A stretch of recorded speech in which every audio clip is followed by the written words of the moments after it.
Halo teman-teman, di sini sebelumnya izinkan saya untuk memperkenalkan diri terlebih dahulu ya. Saya Widya Kusmawardani dari kelas 5 IKRA. Di sini saya sebelumnya akan menjelaskan mengenai cloud computing ya, untuk menyelesaikan tugas akhir saya yaitu UAS. Ya, sebelumnya saya akan menjelaskan mengenai cloud computing ya, karena di sini untuk matkul yang saya ambil itu di cloud computing, dan untuk UASnya itu matkulnya di cloud computing atau komputasi awan adalah suatu bentuk pemanfaatan dari internet dalam melakukan pekerjaan ya.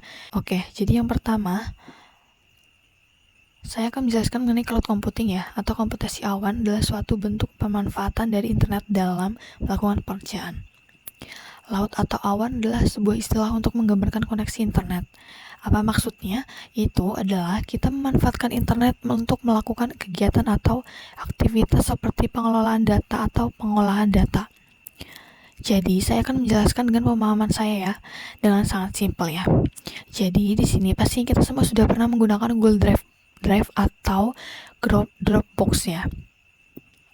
Untuk menyimpan data, nah, kata kuncinya adalah kita menyimpan data di Google Drive atau Dropbox. Data kita akan selalu available ya. Maksudnya adalah kapanpun kita mau akses, kapanpun kita mau bagikan, datanya itu selalu ready. Jadi, kalau pagi saya upload video ke Google Drive, misalnya malamnya, besoknya, dan seterusnya, tidak akan hilang. Nah, itu yang pertama. Yang kedua, saya nggak perlu menyediain storage atau ruangan pada hard disk laptop atau komputer saya untuk menyimpan video itu, karena kita menyimpannya di Google Drive. Nah, Google Drive itu sebenarnya menyimpan data kita di dalam data center atau server yang selalu on 24 jam dan terhubung ke internet. Jadi, asal kita terhubung juga ke internet, itu berarti kita juga terhubung ke data kita di cloud.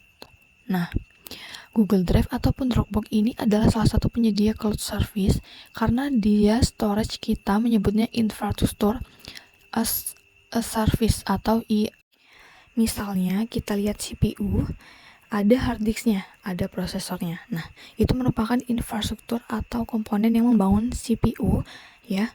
Kurang lebihnya seperti itu ya. Kemudian yang kedua ada yang namanya Platform as a Service ya, atau PaaS. Nah, gambar sederhananya dia adalah sebuah layanan. Dia disimpannya tuh di penyedia layanan. Dia disimpannya tuh di penyedia layanan. Yaitu contohnya di Google Drive. Itu dan sekali lagi data kalian selalu available ya, asal ada koneksi internetnya. Mau diakses jam berapa di komputer, mana bisa kan, misalnya karena akses to di warnet, bisa di rumah temen kalian, bisa asalkan ada internetnya. Nah, tapi lebih daripada sekedar penyimpanan file dari tadi, soalnya kita ngomongin Google Drive ya. Nah, sebanyak cloud computing itu sekarang udah jauh lebih luas daripada sekedar penyimpanan file.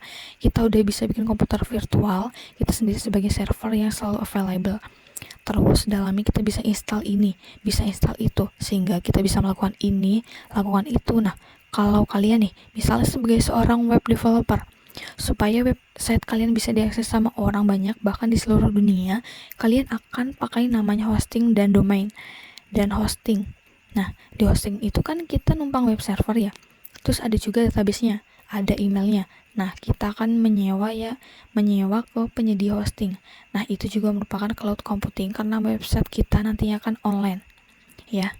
Selama 24 jam terus gitu ya, selama kita bayar, karena si penyedia hostingnya itu akan terus terhubung ke internet dan servernya terus nyala gitu, sehingga bisa diakses kapanpun dan dimanapun. Beda ceritanya kalau kita installnya di localhost exam yang cuma kita doang yang bisa akses, orang lain gak bisa karena filenya ada di lokal di komputer kita sendiri. Dan lebih daripada itu lagi, sekarang cloud juga bisa digunakan untuk berbagai layanan. Misalnya kalian pernah dengar analitik untuk menganalisa transaksi data gitu ya. Terus ada juga machine learning dan lain banyaknya. Nah, pokoknya jadi ada yang namanya penyedia cloud atau cloud platform, bukan cuma Google aja yang punya Google Drive ya. Ada platform jadi ada Google Drive ya, yaitu platform di cloud yang terkenal, yang mungkin kalian pernah dengar ya, seperti contohnya Amazon Web Service ya, atau AWS, Ductus. Ada juga Google Cloud Platform, ada lagi Microsoft Azure, terus ada Alibaba Cloud, dan lain-lain. Banyak sih, sekarang cuma 4 tadi ya, itu ya yang paling populer ya. Kemudian balik lagi ya ke yang tadi manfaatnya, seperti yang baru yang saya jelaskan tadi, kita dapat melakukan berbagai pengelolaan dan pengolahan data di cloud. Jadi nggak perlu pakai komputer ya. Kita jadi kalau kita mau ngolah data di komputer, misalnya kita suka nge-lag nih. Nah, dengan spek yang lebih tinggi seharusnya lebih ya. Jadi kalau misalnya kita suka nge-lag lah gitu, dengan spek yang lebih tinggi seharusnya lebih label ya, lebih bisa diandalkan. Kita nggak perlu repot masalah spek lagi. Itu udah urusannya sih data center atau penyedia platformnya. Itu kemudian nggak harus dinyalain 24 jam juga. Itu komputer nggak usah bayar listrik, bayar internet. Itu semua udah urusannya sih penyedia layanan cloud.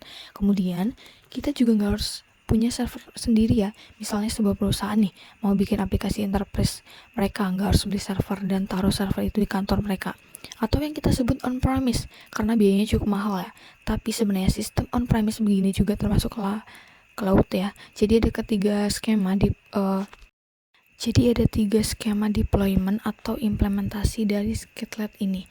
Yaitu yang pertama ada yang 100% cloud, artinya kita menggunakan cloud platform seluruhnya tanpa kita harus punya server on-premise sendiri gitu.